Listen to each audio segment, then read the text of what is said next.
Yaponiya baş ministri Suga O'zbekiston va Qozog'iston prezidentlari bilan ko'rishganda o'zining Sharqi Turkistondagi kishilik huquq ahvolidan ig'ir andisha qilayotganligini bayon qildi. Tashqi ishlar ministrligining bayonotiga qaraganda, bosh ministr Suga telefonda ko'rishgan Qozog'iston prezidenti Qosim To'qayev va O'zbekiston prezidenti Shavkat Mirziyoyev bilan ikki taraflik va rayonlik munosabatni muzokara qilgan. Suga yig'in jarayonida Turk dunyosi rahbarlariga Sharqi Turkiston rayoni va Hong Kong alohida ma'muriy rayonining kishilik huquq ahvolidan ig'ir andisha qilayotganligini bildirgan. Suga yana Xitoyning Hindi Tinch okeanidagi holatni bir taraflama o'zgartirishga urinishiga va dengiz muhofazat atritiga o'z qoidasiga mos kelmaydigan chet el paraxodlarga qarshi qurol ishiltish huquq berganligiga qarata andishalarni o'ttirg'a qo'ygan. Kyoto agentligining xabariga qaraganda, Qozog'iston prezidenti To'qayev yig'in jarayonida bu masalaga astoydil muomala qilgan. O'zbekiston prezidenti Mirziyoyev o'zlarining nurg'un xalqaro masalalarda Yaponiya bilan o'xshash ko'z qarashda ekanligini bayon qilgan.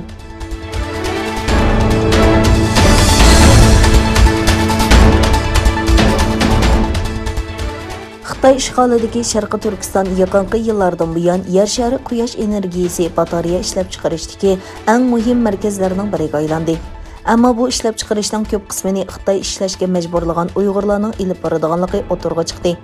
Әнигелия Sheffield Hallam Universiteti Helena Kennedy markazining yangi doklatiga qaraganda, Sharqi Turkistondagi quyosh energiyasi batareyasi ishlab chiqarish Uyg'ur va boshqa osonliq millatlarining majburiy əmgikə silinishini asos qilgan bo'lishi mumkin.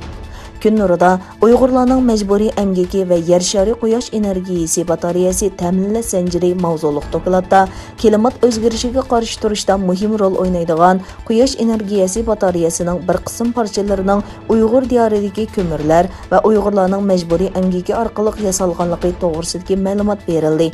Professor Laura Murphy va analizchi Nerola Elima yozgan dokladda shirkat va hukumatlarning bayonlari, matbuotlarning xabarlari, ijtimoiy taratquv yozmalari, kasb doklad, sun'iy hamroh rasmiy va 30 dan ortiq quyosh energiyalik batareya zapchastlari ishlab chiqaradigan shirkatlar haqidagi tadqiqotlar bor.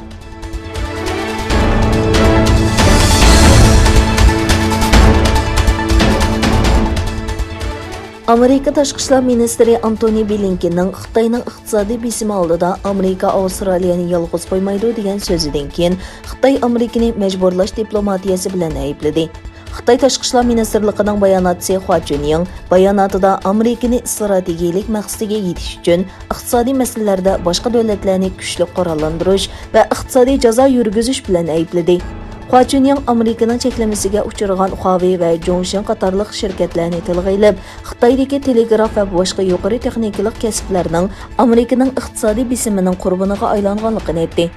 Amerika Tashqi ishlar ministri Bિલەن Avstraliya Tashqi ishlar ministri Maris Payne'ga Amerika va Avstraliyaning Xitoy qatorliq davlatlar buzg'unchilik qilolmaydigan cho'nqur o'rtaq qimmat qarashi bilan bog'langanligini aytgan edi.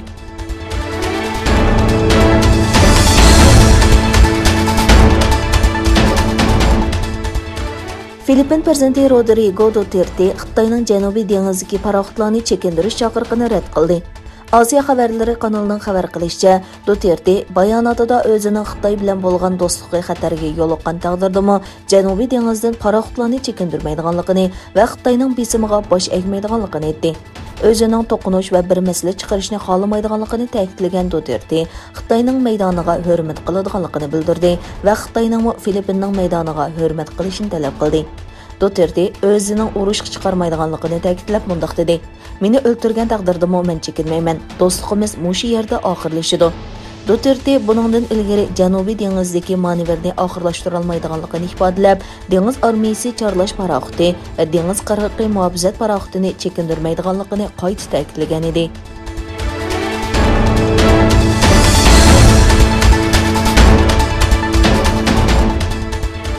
Germaniya bosh ministri Angela Merkel Yevropa Xitoy mablag' selish kelishimining ikki tarafga foydali ekanligini aytdi.